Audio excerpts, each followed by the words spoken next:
buy me a sip of Cuddy Sark and I'll tell you something only a handful of people have ever heard, and all of them are dead," he said, jabbing his finger for emphasis. His gravelly voice gave the ancient mariner a gravitas you wouldn't expect from a drunk at the end of the bar. "I've heard your stories before, Harv," I said, taking a sip of my beer. "No thanks." "Oh, you heard me lie to tourists, sure," he said, leaning forward on his stool. "But after the news I got today, well, I want to tell someone the truth for once." "What happened today?" the curious bartender asked as she cleaned a mug. "Oh, don't feel the need to bring down the room. Just know that it ain't going away," he said, cradling his bottle of Bud. "I want to get this story off my soul before Davy Jones comes a call-in." Harv was approaching 65, though he looked 10 years older. Years of working on the water and bending his elbow at beer halls had taken a toll on him. His hair and beard were all salt, no pepper. His green eyes had dulled with age. His pupils bore the telltale milky white growth of cataracts. The well-worn wrinkles of his bronzed face made him look like Jimmy Fox's mitt. His most dominating feature, though, was the ridgeline of white scar tissue that ran from his jaw to his forehead on the left side of his face. I'd heard him tell people all kinds of stories, and got it from a knife fight with an orangutan. Pirates in the Red Sea tortured him for fun. A sea demon jumped on deck and sliced him with a sharpened shell.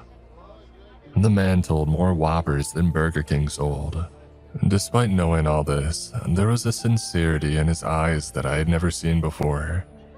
Granted, I wasn't at the bar all the time, but a glance at the bartender let me know that she was experiencing the same thing. She knew Harv, had heard all of his bullshit stories, but she had never seen the man this raw before. "A Cuddy Sark for Harv," I told her, but she had already poured the drink and handed it over. "Much obliged," he said, tipping his cap to me before taking a sip of the scotch. "Oh, love that burn, even after all these years." "What's on your mind?" I asked. He took another sip, letting his thoughts gather steam before he finally spoke. 30 years ago, I worked on a salvage ship called the Bottom Feeder. We ran out of San Diego, but our work took us all over the West Coast. We were a small crew, but we'd worked together for years. A well-oiled team. I loved the guys like they were family," he said, his voice breaking some. He took a sip of the Sark and recovered. "Some rich muckety-muck hired us to do a dive, but didn't want his name on the paperwork. Happened a lot in those Wild West days. The industry wasn't regulated like it is now." The bartender and I settled in for this epic. This is what he told us. "There were 4 of us on the Bottom Feeder. Me, Paul, Will, and Cappy. Paul and I were the youngest, and both still in our 20s. He was my drinking pal and wingman most nights. When we got paid, we went into port, and good lord, the times we'd have. Cappy, who would have been around my age, would call us a Tweedledee and Tweedledum, but he meant nothing by it. He thought of us as his grandkids. Will was the lead diver and the dad of the group. He was strict but firm. Knew his shit too. Been diving since he took his first steps. If I hadn't met his parents, I would swear that he was Poseidon's kid. Just understood the water and its many lurking dangers better than anyone alive. Anyway, the rich guy wanted us to retrieve some cargo that he had lost when his yacht sank off the coast of Baja California, and told the coasties and insurance that it had gone down in a storm. He was lucky to get away alive. That was the official story anyway.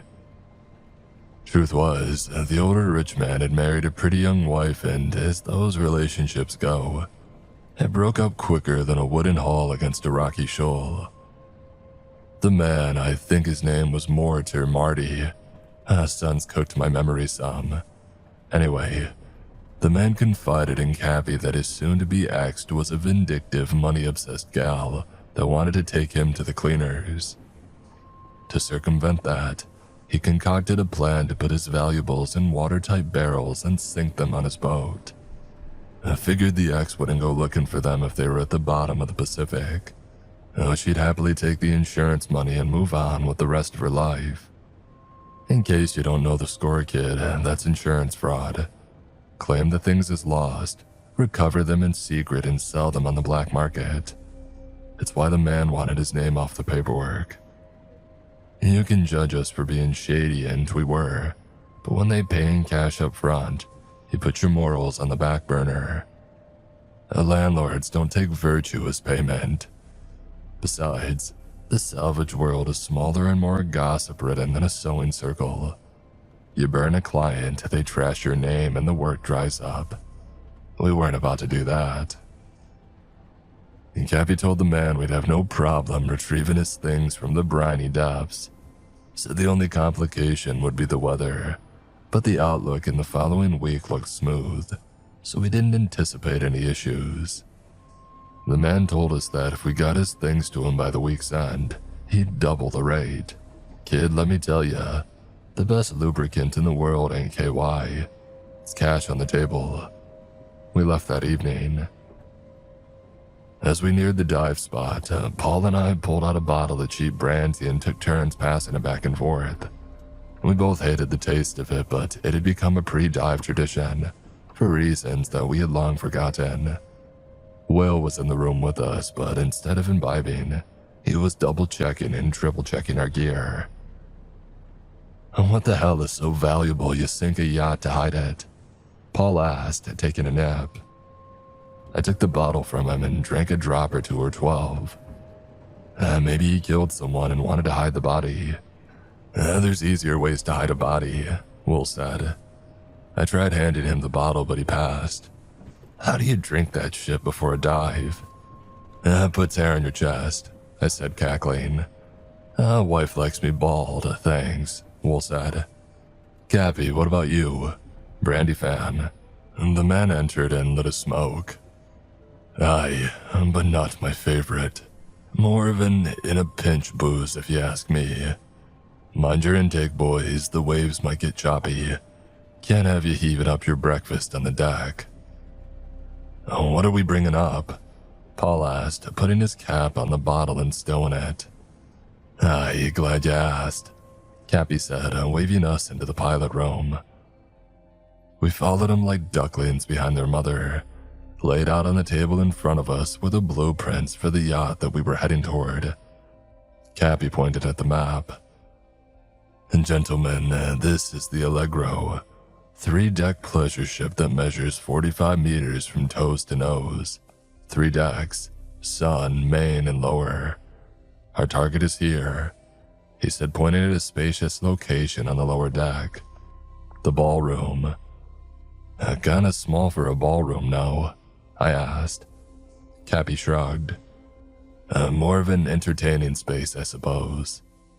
Anyway, the man has 4 waterproof barrels stuffed to the gills with his things. Said he'd like all 4, but it's important we get the container marked as Summer Song. What the hell is Summer Song? Paul asked. It contains a very rare violin. A violin? He sank his boat for a fiddle, Paul retorted. No, he sunk it for a Stradivarius, Will said. There are about 600 of these left in the world. That thing is worth millions, tens of millions, depending on the condition. Way more than his boat. Well, that's why I only play a harmonica, Paul said, pulling it out of his pocket and giving us a quick trip up the scales. I have dozens of them, and you can get them for a few bucks anywhere in the world. And yet you never think to buy a tune, Cappy said with a wink. We all laughed. And Paul quickly blew out an off-key opening to Camptown Races and nodded. Doodah, sir. And now that the concert is over, let's talk logistics. And so we did. It was pretty straightforward. Will and I would be the team to head down into the ballroom. Paul would clear the path from the stairwell to the steel cables. All 3 of us would help attach the barrels. and Cappy would pull them up to the bottom feeder. If there are any complications, we surface and discuss. We don't go cowboy and try to solve the problem under the waves. When oxygen is limited, discussions happen topside. I won't haul out bodies because of someone's pride. Will said, eyeing Paul. Paul blew a cheerful note on his harmonica. I'm not running point on this. I'm golden. No worries for me. You said that the last time, Will said, just reminding everyone before we get into the water. I'm hearing ya, and I'm good. Promise, Paul said. Same, I agreed. I'll keep him in line if I have to. Boys, if anything happens, we can't call the coasties. And this is an unsanctioned salvage mission. The man paid for privacy. If something bad happens, we're on our own. We get caught out here and that's the end of the company. End of our livelihoods, you understand? We did. I can hear the wheels in your head spinning. That's a dumb thing to do, Harv, and it was. But we did it all the time and had never had a bump in the road. Plus, when you're in your 20s, you believe you're invincible. And young bucks don't concern themselves with shotguns until the hunters show up. A day later, we found ourselves at the coordinates, outside the wreck on the peninsula's northern side. The seafloor depth in this area is all over the place because of plate tectonics. Some trenches can run 3,000 meters, while others are as shallow as 30. Our man had put down his boat near the more shallow areas, but that didn't mean it stayed there. We wouldn't know until we got into the drink. Jesus, we're looking at 50 meters, Paul said as we geared up. And that's deeper than most religions. Maybe we should say a prayer to Poseidon then. Up our odds some, I countered. Before I could respond, Will joined us. He looked at us both and shook his head. You boys ready for this one? Isn't gonna be a walk in the park. Why'd he put it so deep? Will shrugged. That kind of man who thinks sinking a multi-million-dollar violin in the water is already not making sound decisions. Who knows what he was thinking when he thought up this crazy scheme? And did he really think investigators would come out to the wreck looking for the stuff? Maybe. They can be pit bulls if your story sounds suspicious. Plus, they probably do a ton of business with them. Take a loss on this yacht to secure the protection on the next. I nodded because there wasn't any more to add. Will was right. Will was often right.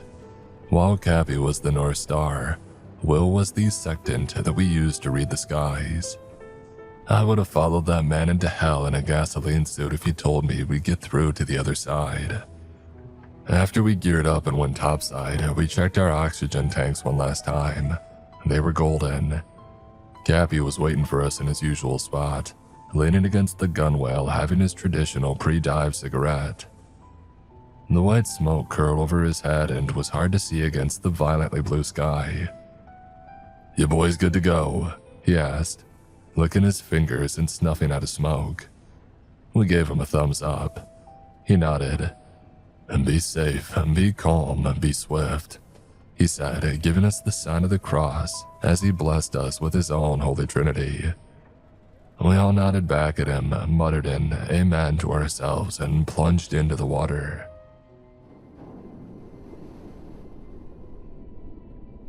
The distance we were going was about the limit of recreational scuba dives, but few divers ever go this deep. The farther you get into the blue, the colder and darker it becomes. Around 100 meters, it's impossible to see anything without lights.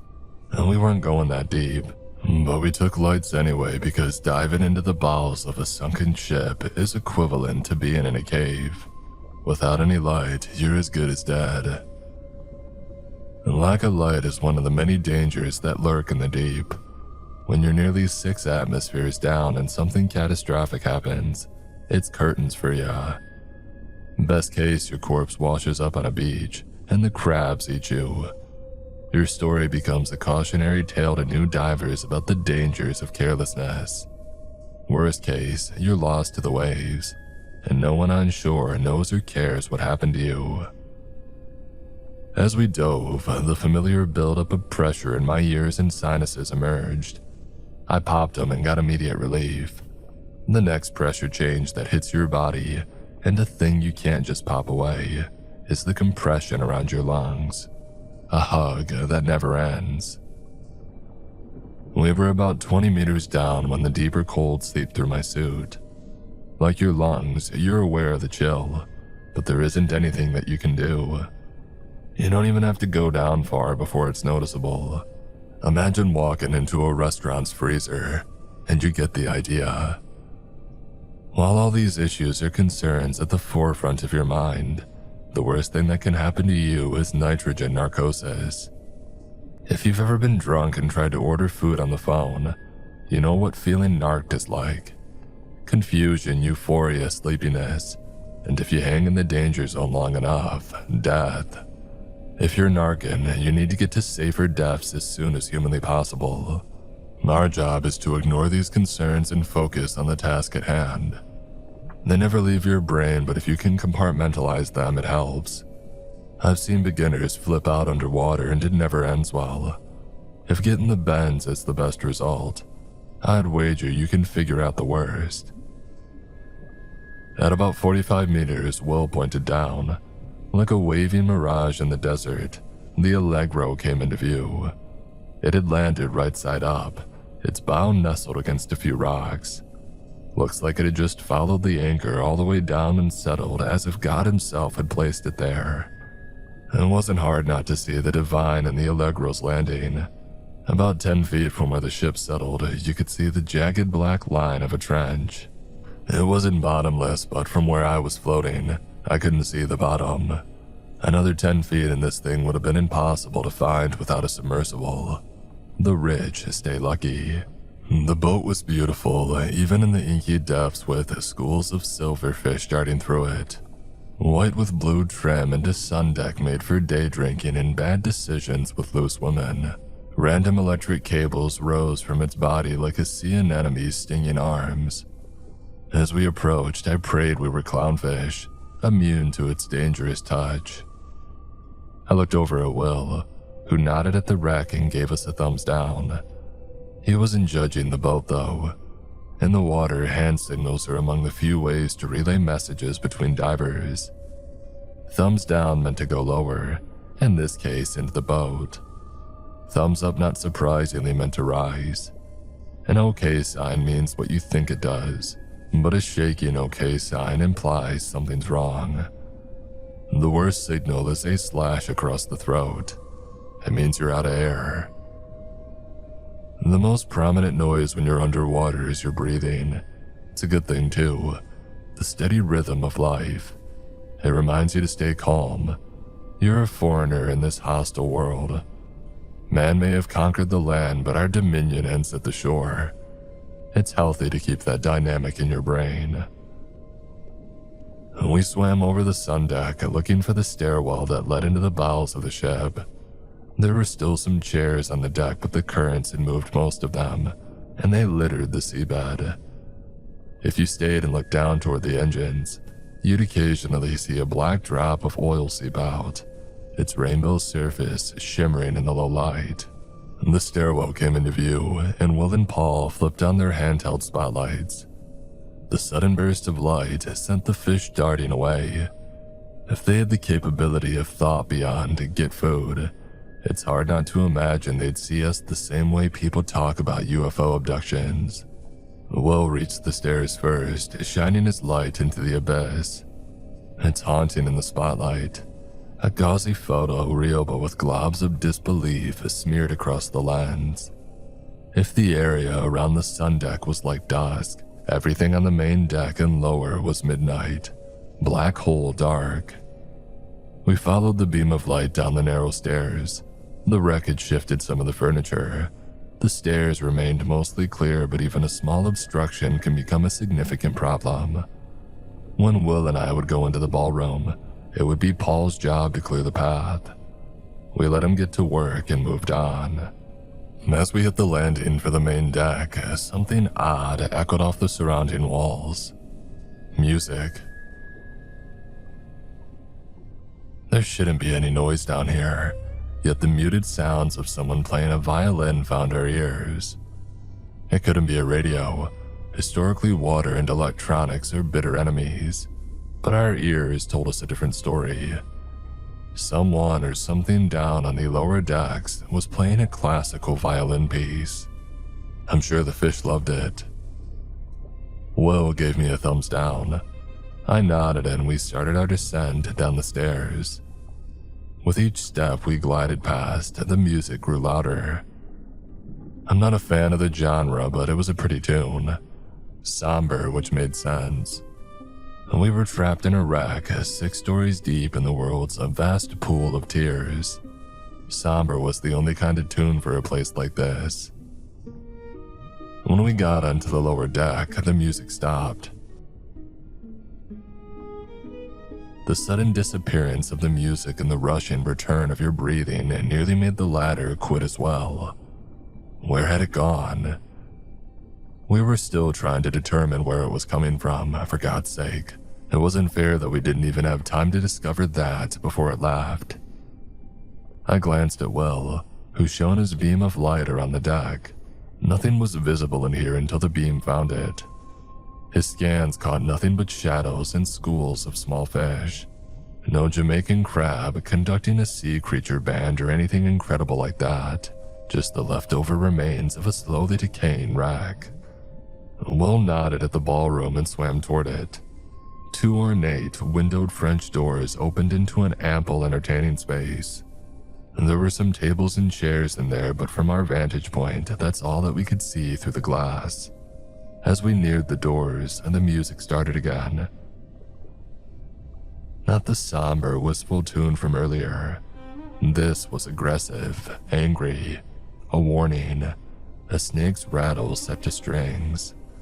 I paused and gently touched Will's shoulder to stop him. I pointed at the room, made an okay sign, and started shaking. My streetwise gut told my book-smart brain that something in there didn't want us intruding. If I could have spoken with Will, I would have been able to plead my case better than just flapping my hands around. Since I couldn't and nothing looked out of place, Will disagreed. He nodded at the room and gave me an okay sign. He wanted to keep going. I shook my head no and gave a thumbs up. Let's go back topside and discuss. Will disagreed.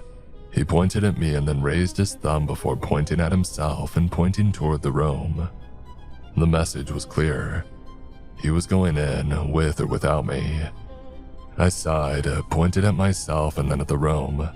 I'd go in with him. I'm not afraid to admit that I was scared, but I was more terrified of leaving a friend alone in the dark of a man-made cave 60 meters deep. He sensed I was apprehensive and reached out to pat my shoulder. I got you. Sometimes when you muck around in the remains of the dead, the slightest touch of humanity keeps you stable. The violin concert had gotten louder. I was sure even Paul could hear this from the main deck stairwell. The aggression of it was so pronounced that it even gave Will pause.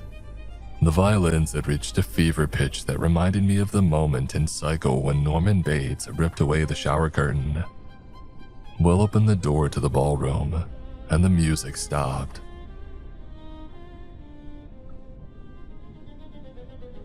He flashed his light in there, but we didn't see anyone, just the stillness of a lifeless ship. Will pushed the door all the way open and floated into the room. I hesitantly followed behind him. Outside the beam of light, it was pitch black. Like can't see your hand in front of your face black. You could see where the light died out, just stopped cold. Speaking of temperature, that room was notably colder than the other sections of the boat. With a wetsuit on, you can block out the chill of the water, but that wasn't happening. It seeped into my bones, my soul. Will passed the light toward the back corner of the ballroom, discovering 4 large barrels stacked in the corner. 2 had fallen over, but they were all sealed. The central standing barrel had the phrase, "A summer song," stenciled across the front. That was the prize. From where we stood, it was in good condition. The client would be able to claim his multi-million-dollar prize without batting an eye. We floated over to them. The light beam bounced a bit as we kicked our way over, but the barrels stayed in the light the entire time. We were about 3 feet from them when I halted. I reached out and grabbed Will, nearly flipping him over. Between the two standing barrels was a pale face peeking out at us. I pointed, but Will didn't see it. I increased the urgency of my thrusting finger, but by the time that he located the spot that I had seen the face, it was gone. Behind us, a loud thump echoed throughout the room. The ballroom doors had closed. The sickening sound of a lock latching echoed through the ballroom. When you're this deep and something unusual happens, you can't panic. Despite how terrifying it might be, you can't afford to freak out. Taking huge breaths can cause lung damage or worse, deplete your air sooner than you wanted. If you panic and waste body energy, you're hurting your chances of having the kick you need to swim to safety. If you ascend too quickly, you get the bends, putting you and anybody you're diving with at risk. You cannot panic. But once you become trapped in a room darker than a Nazi's heart with a ghost hell-bent on terrifying you, not panicking requires the kind of concentration usually reserved for chess, grandmasters, and bomb squad members. I found my breathing quickened, and I did my best to center myself. I had been in hairy situations before, but this was rocketing up my list of bad times at record speed. Will turned the beam over to the door. As the beam hit the glass, a ghostly figure shuffled past the door. As fast as they were there, they disappeared. Will didn't hesitate. He swam back over to the ballroom door and tried to pull it open. It wouldn't budge. If the man was panicking, he didn't show it. I, however, was huffing air as if I'd never run out.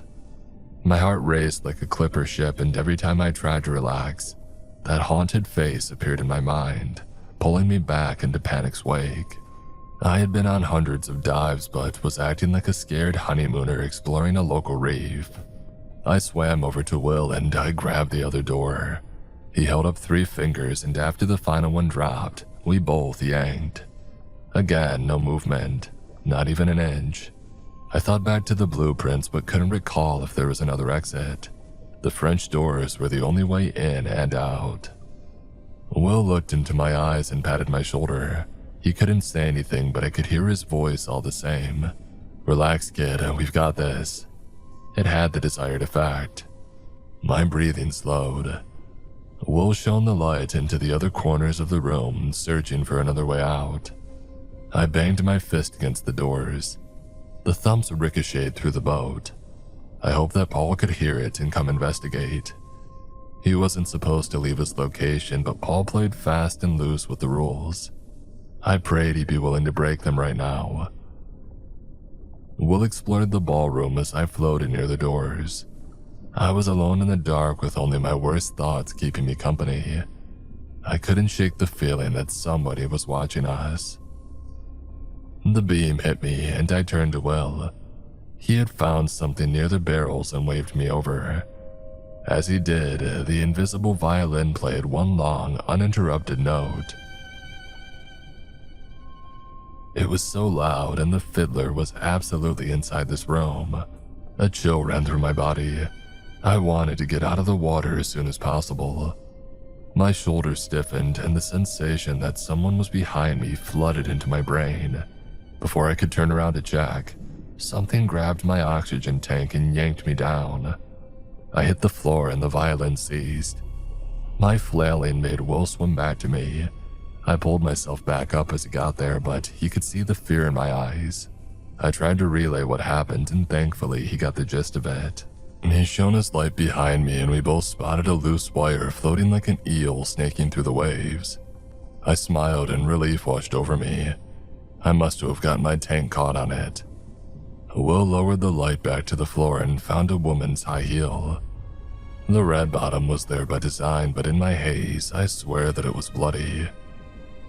And before we could speculate about the shoe, a loud thud echoed behind us, followed by an ear-splitting screech as the hull of the boat ground against the rocks and dragged against the ground. While the thud before the movement was loud, it came from this room. There was no way that caused the boat to shift. The force needed to shift a yacht as monumental. Unless the barrel was full of nitroglycerin, it wasn't the cause. One more theory came to mind and filled me with terror. What if the Allegro had landed in a more precarious spot than we first thought? The blackness of the trench came to me and I shuddered. Were we inching toward a crevice? Will's light found the source of the initial thud. A third barrel had fallen, sending the other two rolling into the wall. I couldn't tell you what had caused it to move, but it did. To say that I was concerned about what was shoving heavy-ass barrels around in the dark would be a wild understatement. Another thud near us, this time by the doors. Will spun and flashed his light. Another face greeted us. Paul. Good unsubordinate Paul. He had heard my knocking and came down to us. Through an elaborate game of charades, we conveyed the door was stuck. Paul grabbed the handle and yanked the door hard. The door opened easily, so much so that Paul nearly drifted off into the darkness from the force of his pull. We swam out and gathered Paul. Will gave him a thumbs up and there wasn't an argument. We started our ascent, leaving all of the madness behind us. We moved through the main deck without incident. As soon as we got to the sun deck though, I glanced down at my oxygen gauge. It was almost empty. It shouldn't have been. The tank was full when we left and I know that we had more than enough to do the entire task without changing tanks. There had been no telltale bubbles from a leak. It was as if the air had just disappeared. I glanced up and barely saw the underside of the bottom feeder above us. It'd be a decent swim, but I believed I could do it with what I had left in my tank. If not, I could share with Will and Paul until we breached the top. It wasn't ideal, but the other option was death. I had to try. I tapped Will on his shoulder, made an okay sign near my tank and shook. Will nodded and relayed the information to Paul. We picked up our pace. When you're running low on breathable air, you don't really want to mess around, but our situation constrained us. Move too fast to get the bends. Move too slow, die from asphyxiation. A real damned if you do, damned if you don't scenario. We broke through to the sun deck and kept going up, Will leading the way, followed by Paul and me trailing behind. I was just about to break free from the ship when my foot snagged on something. Initially thinking that it was a loose wire from the rack, I tried to quick it away, but then I felt the grip tighten. I glanced down and my blood damn near froze. The ghostly white hand wrapped itself around my ankle. Panic finally found me. My scream was muffled and garbled through my regulator. I tried kicking away, but the hand wouldn't let go. I readjusted to get a better look, but when I saw it, my brain went fuzzy. There wasn't a body attached to the hand. I mashed my heel against the fingers. They let go, but my flipper dislodged and floated back down to the deck. I could ascend again, but my body wasn't kicking into gear. My struggle caught Will and Paul's attention and they came down to help me. They could see the fear in my eyes. And then my tank went empty. My speed, already limited, was now hindered by the lack of a flipper. I turned my eyes skyward toward the underside of my salvation. Without a second thought, Will removed his regulator and gave it to me. I took a few breaths and I handed it back. We buddy-breathed as we ascended to the bottom of the boat. My joints burned and the edges of my vision went black. The last thing I remember is seeing Cappy's waiting hands reaching for us. I woke up to the crew murmuring around me, caught the conversation in snippets.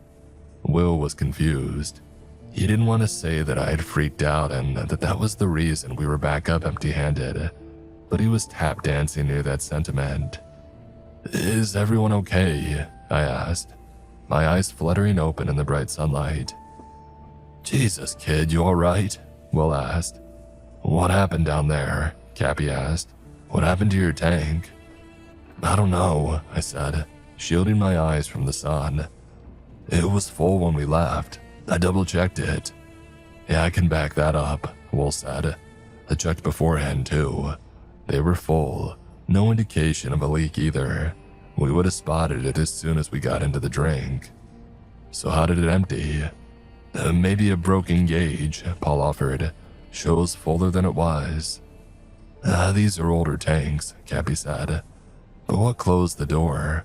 What caused the boat to move? Currents, Will said, though he formed it more like a question. A change in water pressure. And then what caused the violin music?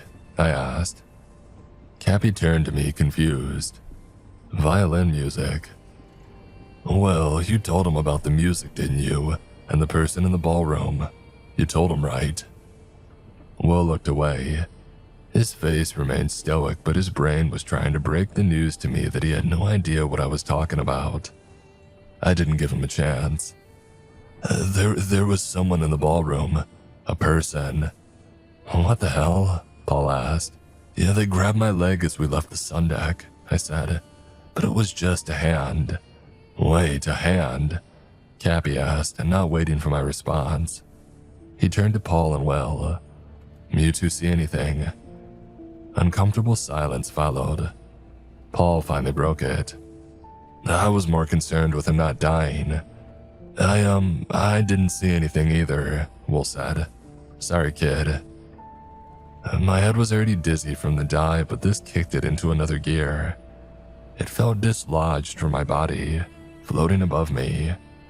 I finally found my voice. I know what I saw, but come on, we all heard the music, right? Will looked away again. Will, come on, you know what you heard, we all did. I didn't hear shit, Paul said. Yeah, you weren't in the ballroom, I quickly countered. I didn't hear anything either, kid. My stomach dropped. I shook my head, hoping an answer would come tumbling out, something to make them believe what had happened, but nothing emerged. Cappy let his heavy hand find my shoulder. Son, is it possible that you were narking? No, I said, pushing his hand off my shoulder and standing. My balance was still off and so I stumbled, but I was so angry that I wasn't going to let that stumble stop me. We heard violin music, I saw a person. Whatever's down there doesn't want us there. Kid, you know how that sounds, right? Will asked. Paul said what they were all thinking. Sounds like you were narking, man. I ignored him. Cappy, who played the violin? The man or his wife? Cappy paused. Well, the wife. But why would that matter? A lightning shot through my nervous system. I was onto something. What did the rich guy tell you, Cappy? Like, what exactly did he say? I told you. He was going through a divorce and wanted to hide his valuable items from his ex. Secured them, dropped the boat, and hired us to retrieve it. Why? Well, if they were just divorcing, why wouldn't she have her violin? Who gives their soon-to-be ex-husband possession of a multi-million-dollar instrument? If they're divorced, she would have it. It wouldn't be here. I mean, outside of the rich guy, nobody knows we're out here, right? What are you driving at? He said, lighting another cigarette. He lied to you. Cappy laughed. Why would he lie to me? He hired me to save his valuable stuff. Why would I care? He did, but I don't think he got divorced. I think he killed his wife and put her body somewhere on the boat, and that's why he sank it. What are you saying? Will asked, confused. Are you saying the ship is haunted? Paul asked. I nodded. His murdered wife is pissed off and taking it out on anybody that tries to steal her things. Silence. 10 long seconds of it. The water lapping against the side of the boat and the creaking of the swaying winch were the only sounds in the air. Finally, after a few, Cappy laughed. Oh, kid, come on now. I mean, it's a nice story, but you have no proof of... I saw her, I exploded. My anger was strengthening my weakened body. She touched me. We found a high heel down there. It was probably hers. Finding a high heel in the ballroom of a pleasure yacht is hardly proof that the owner killed his wife and hid the body on board, Will said. Hell, if we looked hard enough, we might find a whole stash of lady squirrel covers on board. Women attracted to yacht owners sleep with yacht owners. It's not rocket science, Paul added. Nobody believed me. Look, kid, Cappy started, and no one's denying that the owner's a scumbag. Truthfully, you're probably right. But accusing the man of murder because you found a shoe, saying a sunken boat is haunted, can't stop a job based on these accusations. He paid half up front, and if we screw him over, he's exactly the kind of guy that'll come after us. If we don't finish this job, it could sink the company. I stood, my legs wobbly but resolve firm. If we go back in the water, something bad is gonna happen. Whatever is down there doesn't want us down there. Will and Cappy shared a look. The old man crossed to me, placed his hand on my shoulder, and shook his head. And Paul and Will are going back down to finish the job. You're staying topside with me. No discussion. The decision is final. I looked past Cappy to Will and Paul. Both of them avoided eye contact, and they weren't going to vocalize it, but they agreed with Cappy's actions. I was pissed. You go back down and you'll die in there. Kid, Cappy said, his voice hard. Dude, we'll be okay, Paul said, trying to calm me down. I'm not thrilled about this either, but this is the right call. Few hours and we'll be back in port hitting on drunk moms. Paul, don't go. Enough, Cappy said, his voice rising. Will, I pleaded.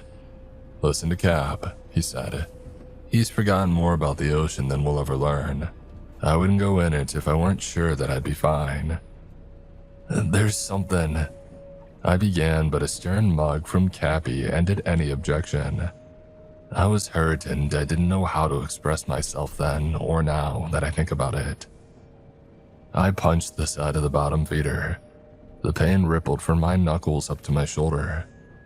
I went below deck to escape everyone. An hour later, after tending to both my physical and mental wounds, I moved back up to the deck. Cappy was staring down at the water. He saw me and pretended to be unconcerned.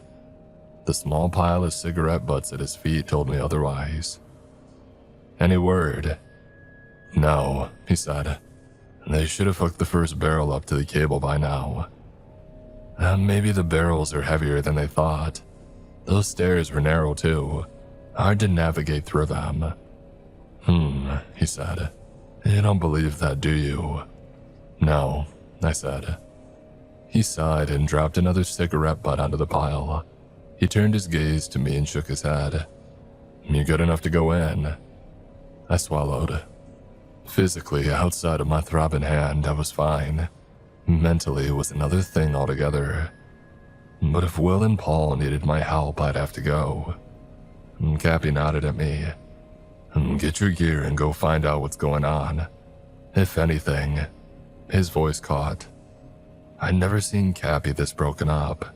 It cut through my cynicism and hit my soul. If anything bad happened, don't be a hero. Come up and we'll call the coasties. Company be damned. And 10 minutes later, I splashed over the side of the boat and headed back down to the wreck. As soon as the Allegro came into view, my guts tensed. My breathing quickened, but I reined it back in. I was on a rescue mission this time. Lives were in the balance. I had to keep my wits about me. I reached the sun deck and the first stirrings of violin music started again.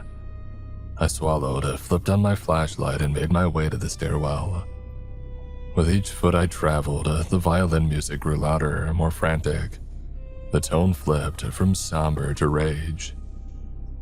When I finally got back down to the lower deck, my heart was racing. The violin bow was moving so fast across the strings that, if we had been on dry land, it would have ignited. And that's when my eyes found something on the floor just outside the door. Something that shouldn't be there. Something that put an anchor in my stomach. 2 sets of scuba gear. My vision went blurry. I shook my head, hoping maybe I was narking and seeing something, but the gear was still there. The odds of them being alive down here were slim to none. If I pushed into that room, I'd find their bodies. A shrill shriek found my ears as the Allegro rocked back and forth again against the ocean floor. On the decks above me, loose items tipped over and landed with a dull thud that reverberated throughout the hull. The violin music stopped. As it did, something came pinging down the stairs. I spun around and flashed my light into the stairwell. A single red-bottomed high heel floated down. The unmistakable noise that had annoyed me for years found my ears. Paul's droning harmonica. I floated to the ballroom doors, peering through the glass. I nearly went blind as the entire room suddenly lit up in bright white light. I slammed my eyes shut. I could still see little white stars on the insides of my eyelids. The boat shifted again, metal grinding against the bedrock. I opened my eyes to a beautiful woman standing in the middle of the now illuminated ballroom, a violin tucked under her chin, bow at the ready. She dragged it across the strings, but instead of violin tones, it emitted discordant, shrill harmonica notes. She locked eyes with me and grinned. The lights flickered off. When they came back on, she was gone. In her place were Will and Paul, stripped naked with their broken bodies in a heap and just like their gear had been. The lights flickered again and they were gone. The ballroom was empty now. I scanned the room for anyone, but I didn't see a soul. I noticed the barrels. The 4 had been ripped open and their contents scattered along the floor. Some photos and papers floated in the water. Any value gone. The lights flickered again. A 5th barrel stood alone in the middle of the room with the word toxic stenciled across it. The lid exploded off the top and landed near the ballroom doors, spinning like a coin on edge. That would have kept my attention if not for the woman rising like a cobra from the barrel. And gone was the beauty that had played the violin. In her place was the swollen, lumpy, broken body of somebody who had been in the water for weeks and crammed into a barrel with no concern other than that her body fit below the lid. And globs of jellied flesh broke from her face and hovered near her head. Saturn's rings, if they were made from discarded body parts. She smiled and her jaw fell off. She raised the Stradivarius up to her jawless head and played. As she moved her bloated body, more bits of her broke away. The music was reaching a fevered pitch. The boat groaned again as it shifted along the seafloor. More things on the decks above me fell over. It took me a second to realize the Allegro was listing now. Slightly, but it was tilting toward the trench. If it went under, I would join Will and Paul. As if I had summoned them, Paul's dead body floated past the window behind the ballroom doors. His throat had been ripped out. I could see into his stomach. He passed and it was Will's turn to horrify me. His throat was gone too. Unlike Paul, his eyes had remained open. As he floated by the window, his head jerked toward me and he mouthed the word, "Leave." That was enough to get me moving. I turned and kicked with all my might. As I hit the stairwell, the ship moved again. I wasn't sure how much time I had before this thing went rolling into the trench. An explosion erupted behind me and I turned in time to see the ballroom doors blow off their hinges. The disintegrating woman came out, playing her fiddle with reckless abandon, mucking up the water with her putrefying parts. She turned her attention toward me and followed me toward the stairwell. I focused all my energy on swimming up the stairs. I passed the main deck in a hurry, the violin directly behind me. My muscles burned and my lungs ached, but I kept pushing my body. I hit the sun deck and that's when the ground beneath the boat cracked away, and the ship tumbled deeper into the water. The suction pulled on me. I kicked my legs until my joints were molten lava. I put every last ounce of strength into breaking away from the boat's descent. With my legs and arms screaming in pain and my oxygen dipping into dangerous levels, I broke free from the orbit.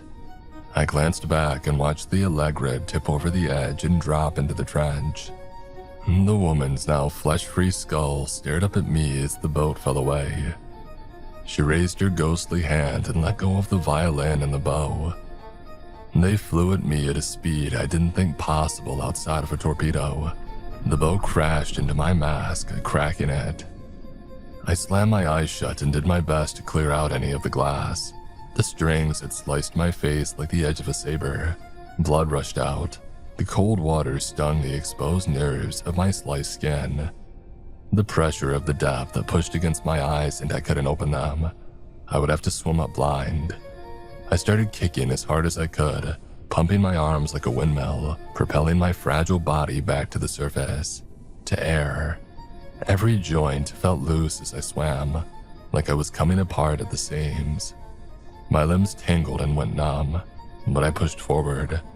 My whole body was itchy. The bends were coming for me. I was ascending faster than I should, but it couldn't be helped. I needed to get out of the water. Forever.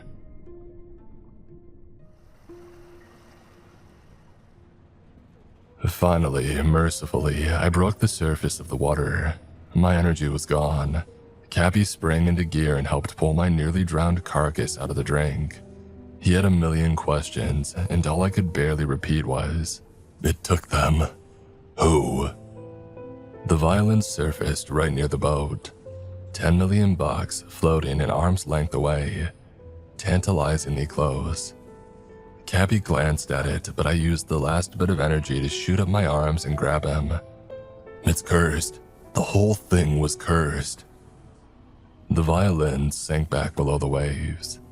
My message finally popped to Cappy's bubble. The old man stumbled back against the gunwale. I can't read minds, but I know when a man realizes that he's made a decision that sent others to their graves. He clutched at his chest and fell against the deck with a sickening thud. He was dead.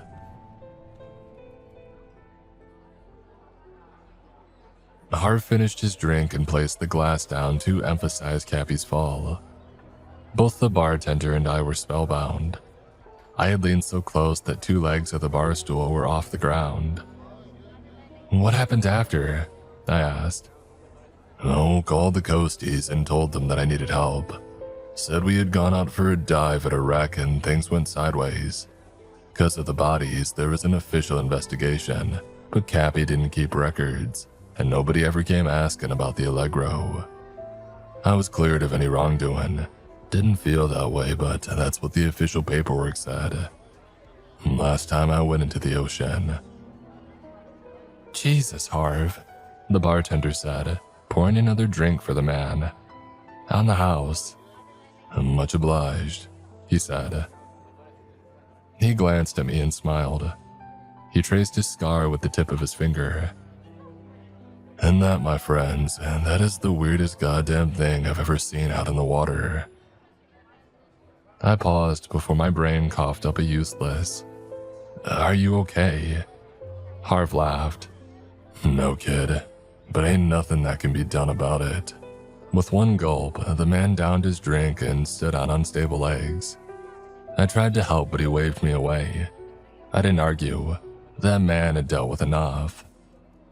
"Normally, you play your hand until you bust, and then you get to leave the table. Cappy, Will, and Paul all did. But me, I got lucky. I went bust and got to watch all the other sad ones lose everything for 40 more years." He looked away and shook his head. "That should have been me. My luck." He nodded at the bartender, clapped me on the shoulder, and kept walking until he left the bar altogether. I turned to the bartender. "You think he was telling the truth?" The bartender nodded to where Harv had been sitting.